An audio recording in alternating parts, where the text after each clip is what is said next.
오늘은 사도신경 세 번째입니다. 요한복음 3장 16절부터 19절입니다. 요한복음 3장 16절 18절.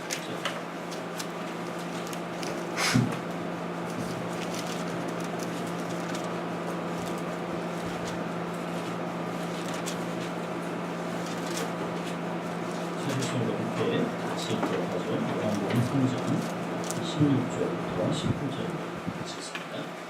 하나님이 세상을 이처럼 사랑하사 독생자를 주셨으니 이는 저를 믿는 자마다 멸망치 않고 영생을 얻게 하려 하심이니라. 하나님이 그 아들을 세상에 보낸 것은 세상을 심판하려 하심이 아니요 저로 말미암아 세상이 구원을 얻게 하려 하심이라.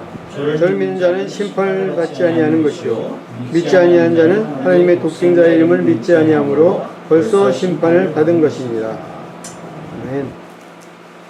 오늘은 사도신경 세 번째 강의입니다. 독생자 예수 그리스도. 뒤에 사도신경 뒤에 있고요. 또 오늘 제가 매주 하나씩 나눠드릴 텐데요. 오늘은 빅투스 이렇게 뒤에 있습니다.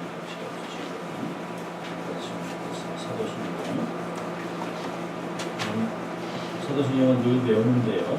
사도신경을 한번 읽어보죠. 매번 읽을 때마다 사도신경을 같이 읽도록 하겠습니다.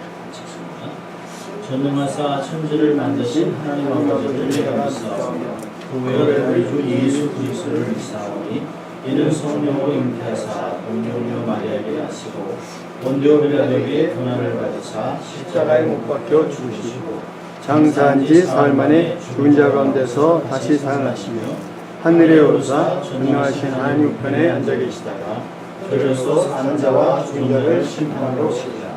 성령을 믿사오며 거룩하는 공예와 성도가 서로 교통하는 것과 죄를 사하여 주시는 것과 몸이 다시 사는 것과 영원히 사는 것을 믿사오니.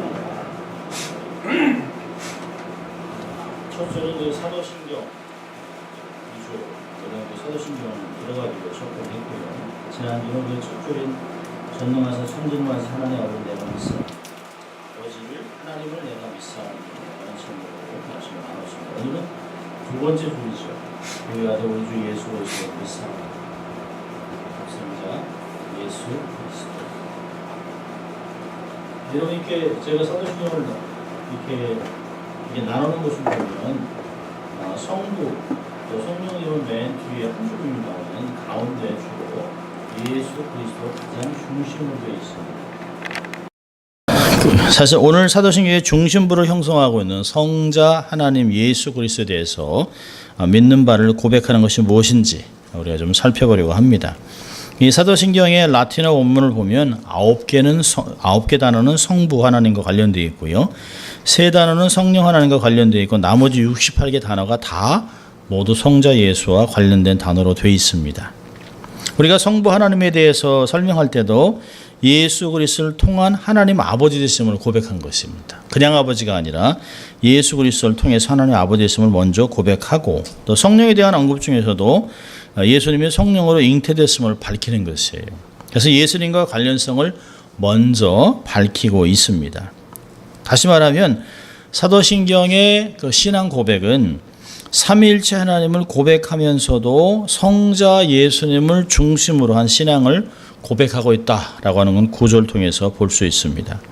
그러니까 예수님에 대한 고백은 7개 부분으로 되어 있는데요. 오늘 보는 그 외아들 우리 주 예수 그리스도를 믿사오니 또 우리가 다음 주에 볼 성육신에 대한 것이에요. 그리고 그 다음에 그의 고난과 죽음에 대한 것. 또 네 번째는 그리스도의 영이 3일 동안 받은 장소와 관련된 것인데 우리말 사도성경에는 그게 생략되어 있습니다. 또 다섯 번째는 부활에 관한 것이고요. 또 승천하심, 일곱 번째는 심판주로 다시 오신다 라고 이렇게 7가지에 대해서 예수님에 대한 고백을 보고 있습니다.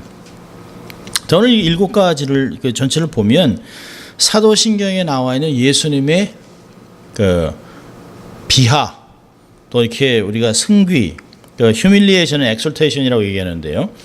이 사도신경에 나와 있는 예수님에 대한 내용이 정말 잘 나와 있는 데가 어디냐면 빌립보서 2장입니다. 한번 열어보세요. 빌립보서 2장. 예수님에 대한 신앙 고백의 내용이 바울에 의해서 빌립보에 아주 정확하게 기록되어 있습니다.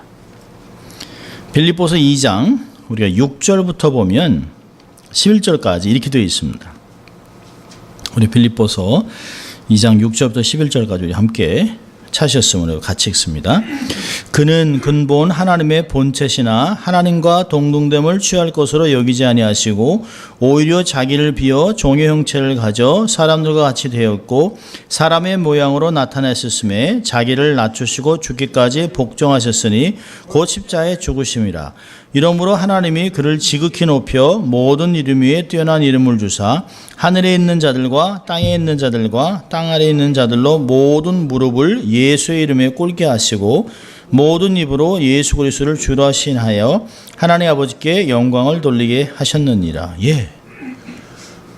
예수님께서 이렇게 하늘에서부터 이렇게 쭉 육신을 오셔서 성육신 하시고 이런 모든 죽으심까지 쭉 내려갑니다. 그래서 신학적으로 이거를 예수님의 비하 그리고 또 거기서부터 이렇게 다시 부활하시고 올라가서 승천까지를 승귀 이렇게 두 가지로 얘기합니다. 그래서 사도신경에 나와 있는 예수님의 이 삶 전체를 이미 사실 성경에 나와 있는 것들이에요. 이런 걸 보면 사도신경의 고백이 어떻게 사람들이 만들어내는 것이 아닙니다. 성경을 근거로 해서 가장 정확한 교리를 이렇게 사람들이 쉽게 이해할 수 있도록 또 누가 기독교인인가? 기독교인이라면 우리는 무엇을 믿는가? 이 신조를 만들어내는 것이에요.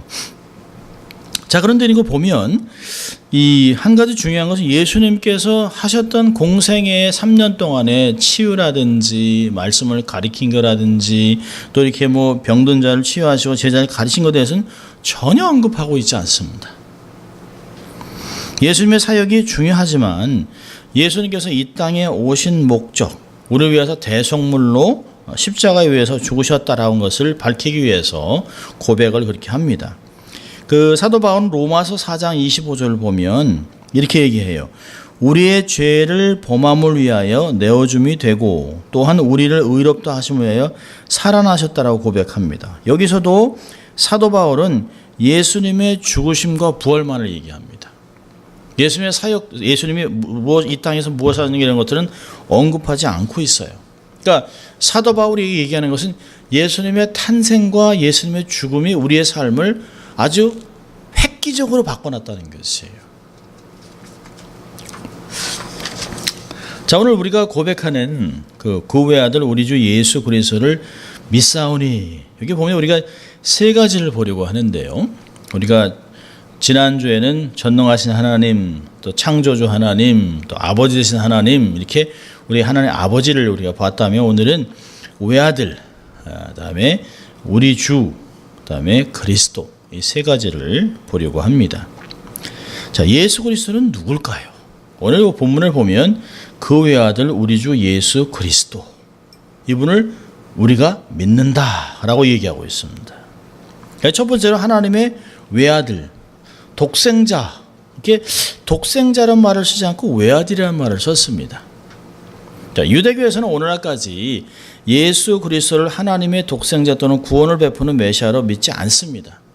그래서 지금 유대인들은 아직도 오실 메시아의 시대, 또 영광적인 능력 있는 이렇게 전 세계적으로 아주 파워풀한 메시아를 아직도 기다리고 있습니다. 과거에는 이스라엘 사람으로서 하나님 외에 다른 하나님이 있다라고 말하면 사실은 돌에 맞아 죽어야 되는 거죠. 사람이 많이 필요하지도 않아요. 그냥 두 사람 증인만 쓰면 하나님을 자기가 하나님이라고 그랬던가나 아니면 하나님과 자기가 동등자라고 얘기했다면 돌로 쳐 죽이는 거죠. 왜 예수님께서 하나님을 내 아버지라고 얘기했을 때 유대인들이 이를 갈고 그를 돌로 쳐 죽이려고 했던 것을 이해할 수 있습니다. 그들의 문화에서는 한 분 하나님이죠. 유일신 하나님을 믿는 것이에요. 근데 이슬람교는 어떨까요? 이슬람교는 예수 그리스도를 단지 예언자들의 한 사람으로 생각합니다. 그래서 아브라함, 모세, 예수를 거쳐서 이슬람의 창시자인 모하멧이 참 선지자라고 얘기합니다. 그러니까 점점 갈수록 더 나은 거예요. 그러니까 그들이 믿는 코란하고 성경하고 아주 극단적으로 다른 거는 사실 만들어낸 것이기도 합니다만은 성경은 1.1획도 변하지 않습니다. 옛날에 말한 거나 지금 말한 거나 다 동일한 가치를 갖고 있어요. 근데 코란은요, 그 모함에서 이해하는 옛날 거는 가치가 별로 없습니다. 제일 마지막에 얘기한 것들이 앞에 있는 것들을 다 무시할 수 있습니다.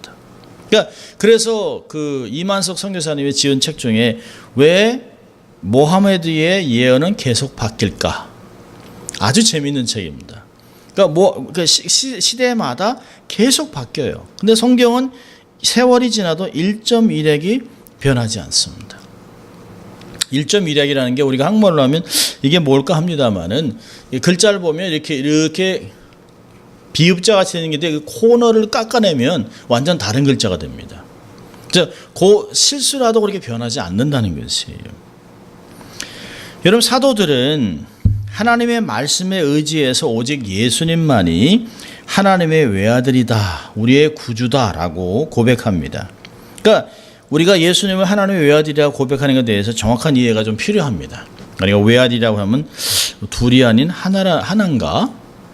그래서 우리는 독생자 그럼 하나라고만 생각합니다. 사실은 그런 의미가 아니에요. 그래서 왜 사도 바울이 독생자 우리 주 예수 그리스도를 믿사오니라고 하지 않고 외아들이라고 했느냐? 그게 아주 중요한 것입니다. 어떤 면에서는 우리가 독생자 하나밖에 없는 그 아들이라고 얘기하는 거 이해를 합니다만은 외아들이라는 그 뜻은 뭐냐? 독특한 관계를 가지고 있다는 것이에요. 일반적으로 남자와 여자 사이에서 탄생하는 것이 아니라 하나님께서 성령으로 남자를 알지 못하는 처녀의 몸에서 잉태하게 하셔서 이 땅에 보내신 분이라는 그런 의미를 갖고 있습니다. 그러니까 동정녀의 몸에서 탄생하셨다는 것은 예수님께서 죄 없으신 분인 것을 의미하는 것이에요. 그러니까 성경이나 사도신경에서 하나님과 예수님의 관계를 아버지와 아들로 설명하는 것은 우리들이 이해할 수 있도록 하기 위해서 일종의 비유입니다.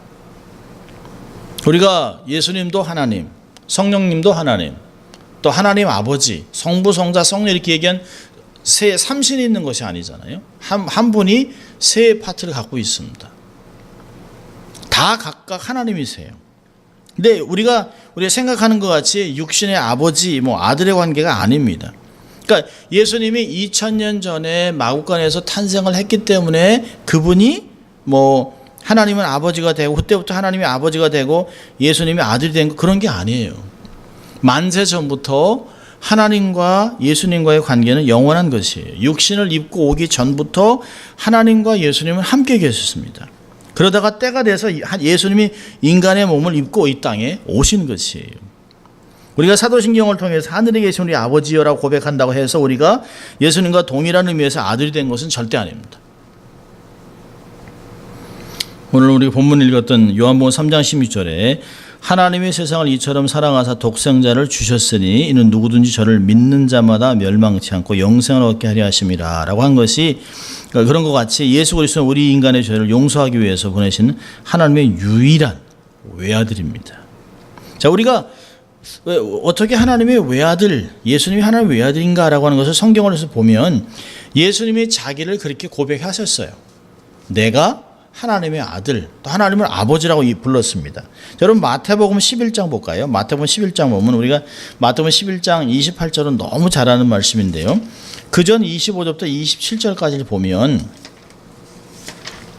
귀한 말씀이 나옵니다. 마태복음 11장 28절은 수고하고 무거운 짐진 다 내게로 오라 내가 너희를 쉬게 하리라 라고 하는 말을 너무 잘 알고 있습니다. 자, 근데 25절을 보면 25절부터 27절까지 봅니다. 같이 읽습니다. 그때에 예수께서 대답하여 가라사대 천지의 주제이신 아버지여 이것을 지혜롭고 슬기 있는 자들에게는 숨기시고 어린 아들에게는 나타내심을 감사하나이다. 옳소이다. 이렇게 된 것이 아버지의 뜻이니이다. 내 아버지께서 모든 것을 내게 주셨으니 아버지 외에는 아들을 아는 자가 없고 아들과 또 아들의 소원대로 계시를 받는 자 외에는 아버지를 아는 자가 없느니라. 예수님이 자기를 하나님의 아들 또 하나님을 자기의 아버지 이렇게 불렀습니다. 그래서 예수님께서 아버지와 나는 하나라고 하는 말을 했을 때 바리새인들이나 제사장들이 견디지 못하는 거예요. 요한복음 20장 17절을 보면 부활하시고 나서 이렇게 얘기를 합니다. 요한복음 20장 17절에 예수께서 이르시되 나를 만지지 말라. 내가 아직 아버지께로 올라가지 못하였노라. 나는 내 형제들에게 가서 이르되 너는 내 형제들에게 가서 이르되 내가 내 아버지 곧 너의 아버지 내 하나님 곧 너의 하나님께로 올라간다 하라 하신대. 분명히 예수님께서 자기가 하나님과의 관계를 아버지와 아들의 관계로 얘기하고 있습니다. 그래서 사도들이 예수님을 하나님의 외아들이라고 하는 것을 그냥 얘기한 것이 아니에요. 성경에 있는 그대로 예수님이 그대로 얘기한 걸 얘기합니다. 예수님만 그렇게 얘기한 것이 아니죠. 귀신도 그렇게 고백해요. 이 가다라 지방에 그 귀신 들린 자가 예수님 앞에 왔을 때 마태복음 8장 29절을 보면 귀신이 이렇게 얘기합니다. 저희가 소리질러 가로되 하나님의 아들이요 우리와 당신과 무슨 상관이 있나이까 때가 이르기 전에 우리를 괴롭게 하려고 여기 오셨나이까 하더니 여기서 귀신이 하나님 이렇게 얘기하지 않아요. 하나님의 아들 예수 그리스도라고 얘기합니다. 당신이 우리와 무슨 상관이 있길래 우리를 이렇게 괴롭게 하려고 합니까? 라고 하는 말을 이야기합니다. 그러니까 이들에게도 하나님 아들이 어떤 의미인지를 정확하게 귀신이 알고 얘기하는 것이에요. 이 고백의 절정은 베드로의 고백에서 나옵니다. 마태복음 16장 18절 보면 예수님에 대한 고백이 절정이 베드로부터 시작돼서 이때부터 사실은 예수님이 자기가 십자가에서 돌아가실 것을 이야기합니다. 순환을 예고하기 시작해요. 예수님이 제자들에게 물어봤잖아요. 너희들은 나를 누구라고 하느냐? 라고 얘기했을 때 시몬 베드로가 대답하여 가로되 주는 그리스도시요 살아계신 하나님의 아들입니다. 그러니까 이 말씀을 듣고 예수님이 참 기뻐하셨습니다. 사람에게 난 것이 아니라 하나님이 너에게 알게 하셨구나. 이런 고백을 한 다음에 이제부터 너희들에게 그러면서 예수님이 순환의 예고를 합니다. 그러니까 우리가 믿는 예수 그리스도는 하나님의 외아들, 하나님의 아들, 독생자라고 하는 것을 우리에게 고백하고 있습니다. 자, 두 번째로는 우리 주라고 합니다. 우리 주. 예수님이 주, 영어로는 Lord라고 합니다만은 예수님이 우리의 주가 된다라는 건 무슨 뜻일까요? 주님이 내 삶의 지배자고 나의 인격, 소유, 재능, 재산 모든 것의 소유주라는 것이에요. 그래서 그 주라고 얘기할 때 우리의 삶 전체를 책임지는 주인이라고 마스터라고 얘기하는 것입니다. 그렇다면 우리는 예수님의 명령에 따르는 자야 돼야 된다는 것이에요. 우리가 정말 예수님이 하나님의 외아들, 하나님의 아들, 그리고 우리의 주가, 마스터가 되신다면 우리는 정말 예수님이 말씀하신 그대로 삶을 살아야 되는 것이죠. 십자가에 달리시기 전 마지막 만찬하시는 예수님이 제자들에게 이렇게 합니다. 너희가 나를 선생과 주라 하는 것이 옳다라고 말씀하셨어요. 요한복음 13장 13절에. 또 바울은요. 그리스도께서 죽었다가 살아나신 것은 곧 죽은 자와 산 자의 주가 되려 하신 것이라. 이걸 보면 예수님의 주권은 단지 자기를 믿는 자들에게 있는 것이 아닙니다. 예수님은 산 자뿐만 아니라 죽은 자에게도 그 주권이 있고요. 하늘에 있는 자나 땅에 있는 자나 땅 안에 있는 자들은 모든 무릎을 예수의 이름에 꿇게 하는, 그래서 모든 것이 예수님을 주라 시인하게 한다고 우리가 읽었던 빌립보서 2장 9절과 11절에서 이야기하고 있습니다. 하늘과 땅의 모든 권세가 주님께 속해 있어요. 우리가 주님을 주라고 얘기하는 거예요. 주여라고 고백하지 않습니까? 많은 사람들이 세상에서 예수님을 그냥 선한 사람이나 훌륭한 이렇게 성인으로 인정할 때가 있습니다. 우리가 어릴 때 공부할 때 보면 4대 성인이라고 칭하면서 석가모니, 공자, 소크라테스 예수를 이렇게 비하합니다. 그러나 믿음의 사람들은 절대 그렇게 해서는 안 되는 것이에요. 예수님이 그냥 역사적으로 있었던 히스토리컬 지저스, 그냥 많은 사람, 종교의 시조가 되는 그런 사람이 아닙니다.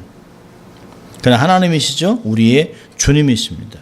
그래서 예수님을 완전한, 그러니까 주님을 내 삶의 주권자, 즉 통치자로 인정할 때 주님이 세상 끝날까지 우리와 함께 하시겠다고 하는 말을 우리가 경험하게 되는 것이에요. 그래서 우리가 첫날 봤던 로마서 10장 9절에 이렇게 얘기하잖아요. 내가 만일 내 입으로 예수를 주로 시인하며 또 하나님께서 그를 죽은 자 가운데서 살리신 것을 내 마음에 믿으면 구원을 얻게 되겠다 얘기하셨습니다. 자, 여기 보면 첫 조에도 얘기했습니다만은 우리의 구원은 개인적인 것이에요. 우리 부모가 믿었기 때문에 우리 할아버지가 믿었기 때문에, 우리 집안이 기독교인이기 때문에 내가 구원받는 것이 아니에요. 내가 내 입으로 내 심령으로 고백해서 예수를 주로 인정할 때 우리의 구원이 역사가 나타나는 것이죠. 내가 주님을 주라고 고백하는 것이에요. 사도신경은 I believe, 나는 믿는다 라고 하는 신앙의 고백에서 출발해서요, 이 두 번째 예수를 얘기할 때 그 외아들 우리 주라고, 우리라는 단어를 쓰고 있습니다. 우리 주라는 고백을 통해서 교회 공동체의 신앙 고백으로 완성되는 것이에요.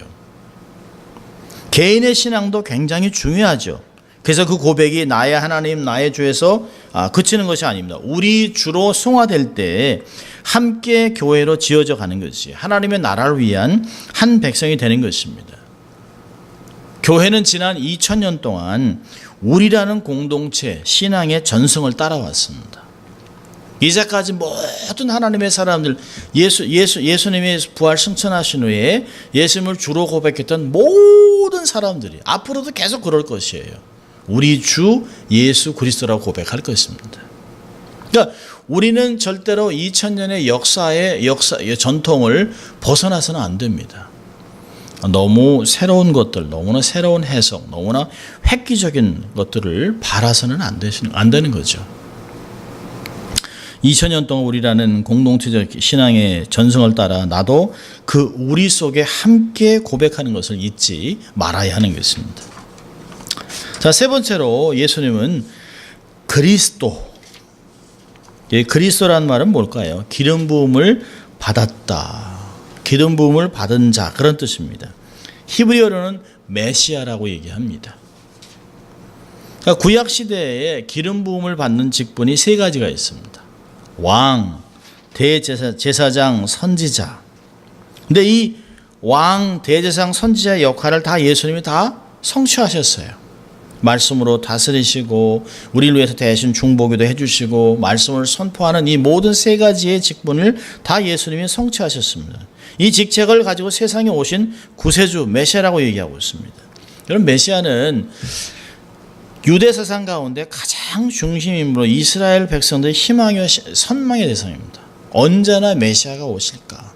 메시아가 오시면, 언젠가는 메시아가 강림하시면 이스라엘에게 평안을 주고 이스라엘의 옛날의 영광을 회복하고 백성들에게 기쁨을 주고 구원을 줄 것이라고 그들이 기대하고 있습니다.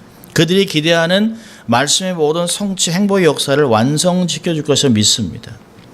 예수님은 그렇게 오셨어요. 메시아는 오셨습니다. 근데 지상의 육신적인 구원만 바라는 유대인들은 눈이 어두워서 예수님을 메시아로 보지 못한 것이에요. 그래서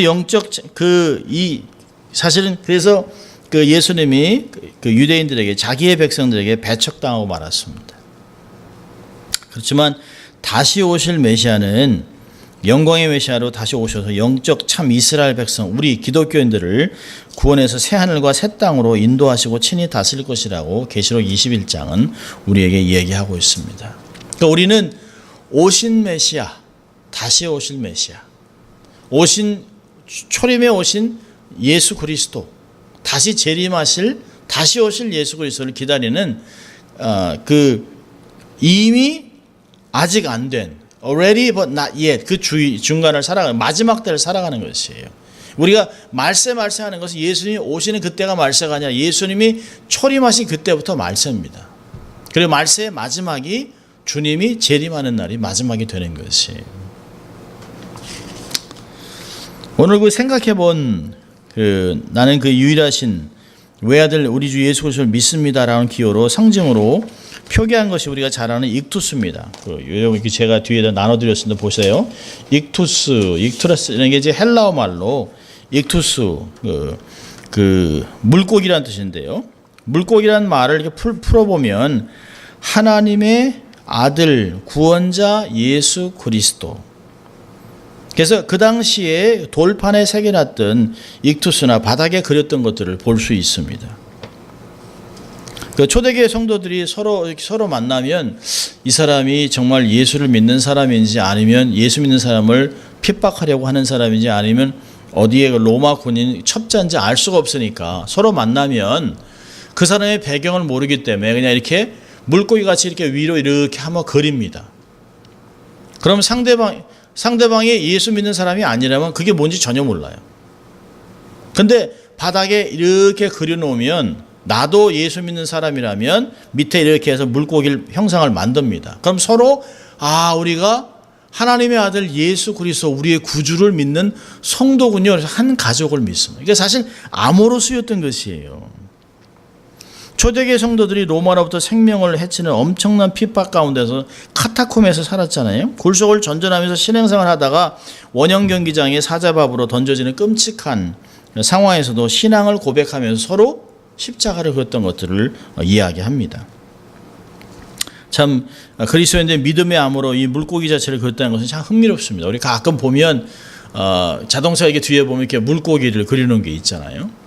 그냥 그린 것이 아니에요. 이 물고기라는 익투스라는 뜻이 바로 그런 뜻입니다. 서로의 믿음을 확인하는. 그래서 우리가 물고기를 보면 여러분 그 예수를 믿는 사람들이 알 수 있는데요. 여러분 불교 그 절 같은 데를 가 보면 맨 끝에 처마 밑에 이렇게 그 종에 이렇게 딸랑딸랑 바람에서 이렇게 바람이 지나갈 때마다 소리가 나는데 그 밑에 물고기가 달려 있습니다. 그 심벌이 왜 그럴까요? 불교 신자는 잘 몰라요.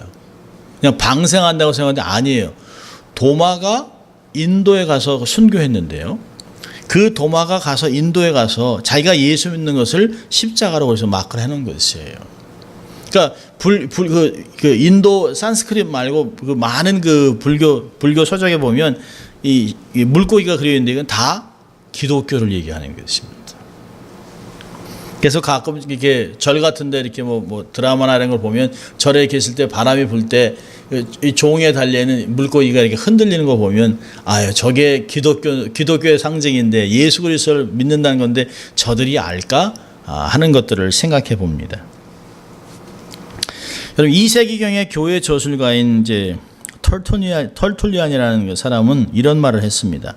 우리 기독교인들은 작은 물고기다. 그리고 우리는 익서스처럼 물속에서 태어난다.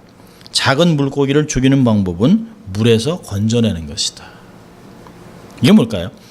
기독교인이 자기의 세례를 망각하는 날에는 파국을 맞게 된다는 것이에요.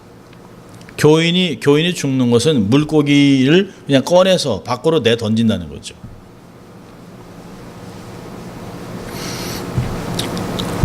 우리가 사실은 예수를 믿습니다. 우리가 그냥 아무 의식도 없이 그냥 고위 아들 우리 예수 그리스도를 믿사오니 라고 하는 말을 합니다마는 이 초대교회에서 이것이 만들어질 때는 그들이 정말 목숨을 걸고 그들이 주 앞에서 순교를 각오하면서 이런 고백들을 했던 것이에요.